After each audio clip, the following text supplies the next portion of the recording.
ภูเขาควายดินแดนศักดิ์สิทธิ์ลึกลับ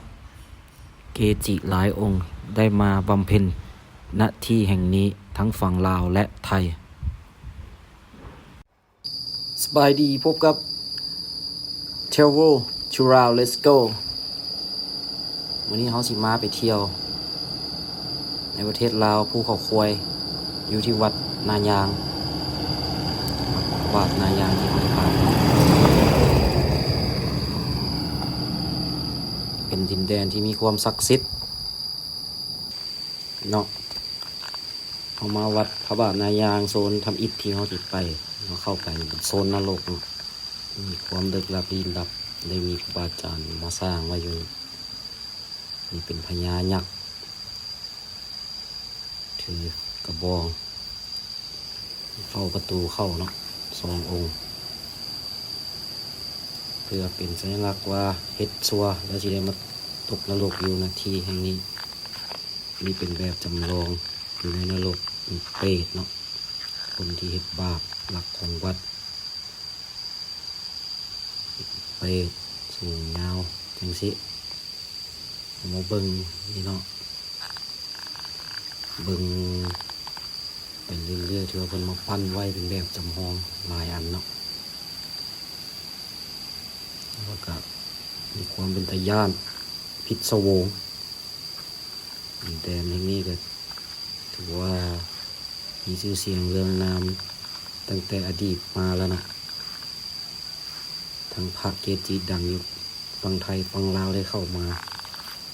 เราพามาชมสถานที่มีปีนตะนิ้วไม่แหลมแทงก้นพญาผู้เฝ้าลงมาหน้าเป็นนกที่จะไม่แหลมแทงก้น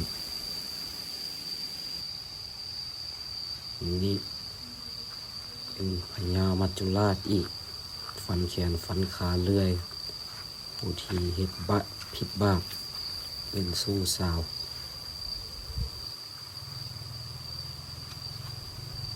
ถือว่าธรรมานี่สมุดเนาะมีหลายแบบหลายแนวที่ไว้เฮ็ดมาเนาะสามารถเข้ามาเบิ่งได้เนาะอยู่นี่เนาะนี่ก็เป็นอีกโซนหนึ่งเนาะที่เขาขึ้นมาจากขุมนรกล่ะจะอยู่ถึงมีลายเนาะในสร้างปะไว้ตัวนี้จะเป็นพราหมณ์ที่เพิ่นมาสร้างถือว่าแหล่งรวมศูนย์อยู่ภูเขาควายเนาะพราหมณ์ก็มีฤาษีก็อยู่ยักษ์เปรตมารเป็นสิ่งที่ศักดิ์สิทธิ์เนาะอยู่แถวนี้รวมภูมิศักดิ์สิทธิ์มีทั้งภูมิเป็นแนวดีอันนี้เป็นสะดือพระศิวะที่เพิ่นสร้างเบิ่ง อันนี้ครอบครัวพระอย่างนี้พระพิฆเนศเนาะนี่เนาะเที่ยวมาทายภูมิมากราบมาไหว้นะครับนี่ถือหอกบรรยากาศลมลื่นซื่นชมเนาะนี่ลาหูอมจันทร์ลาหูเพิ่นสร้างเป็นงูเนาะควงเนาะมาเบิ่งพระพิฆเนศตัวนี้องค์นี้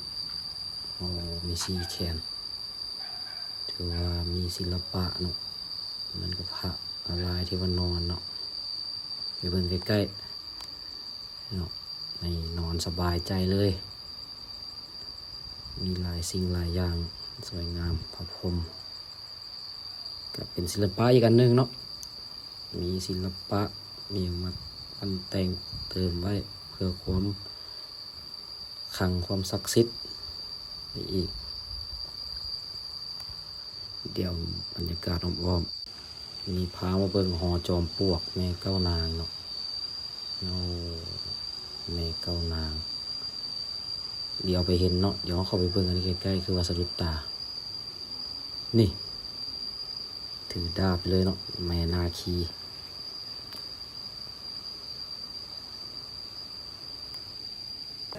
นั่นล่ะ เสียบไปน้ำขายไปน้ ได้ขายดีอยู่ติ ำโดยพอได้ขาย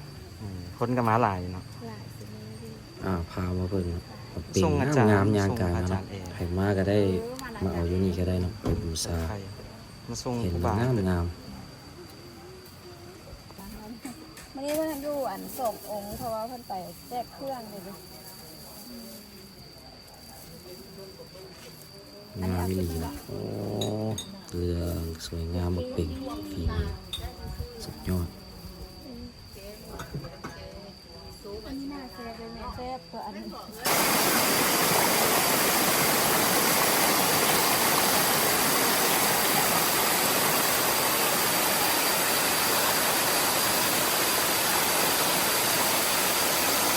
คราวนี้ก็เป็นถ้ำนี่เป็นปากถ้ำอันนี้เป็นถ้ำที่เราเป็นปากเอง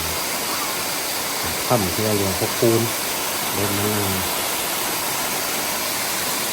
ถ้ำที่สร้างเวลาเนาะก่อนเป็นชีวิตอยู่นะครับเป็นเคยงานอยู่แล้วก็อาศัยน้ำตกแต่งครับ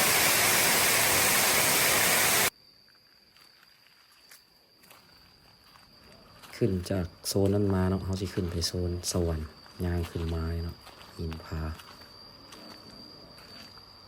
ขึ้นมาเนี่ยเดี๋ยวสิพาไปเบิ่งสวรรค์เพิ่นสร้างไว้สวยงามเลยย่างเลาะขึ้นมา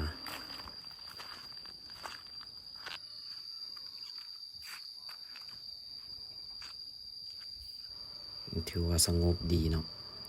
มีหินเขาที่เข้าไปทางกันเนาะเพื่อไปโซนสวรรค์เห็นบ่มีพระใหญ่ๆเดี๋ยวเขาเข้าไปเบิ่งใกล้ๆเลย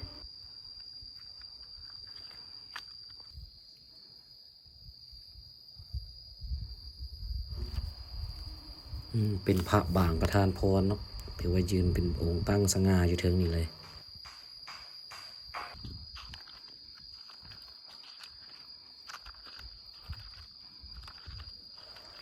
หลังจากนั้นเขากันย่างเข้ามาในเนาะมาเห็นละสวรรค์เนาะงามอีหลีสวยงามสวยงามนี่เบิ่งมีปั้นฤาษีอยู่เทิงจอมเทิงพี่เนาะฤาษี108มีความสวยงามหลากหลายลายเนาะฤาษี108ทั้งลายพระปรางมาเป็นลานอยู่เทิงจอมภูเนาะบรรยากาศสวยงามถือว่า EP นี้ถือว่าจบลงสำนีเนาะเราเก็บภาพบรรยากาศภาพถ่ายมาให้เบิ่งเนาะมีอย่างนี้ครับหรือว่าติดตามไว้เนาะว่าต่อไปเราสิพาไปเที่ยวทางไหนอีกอยู่ในลาวเนาะสำหรับ Travel to ลาวเนาะ Let's go ว่า EP หน้าเราสิพาไปเที่ยวไปเบิ่งซะอีกเนาะสำหรับ EP นี้ก็ขอจบเท่านี้เนาะสบายดีฝากกดติดตาม FC ทุกคน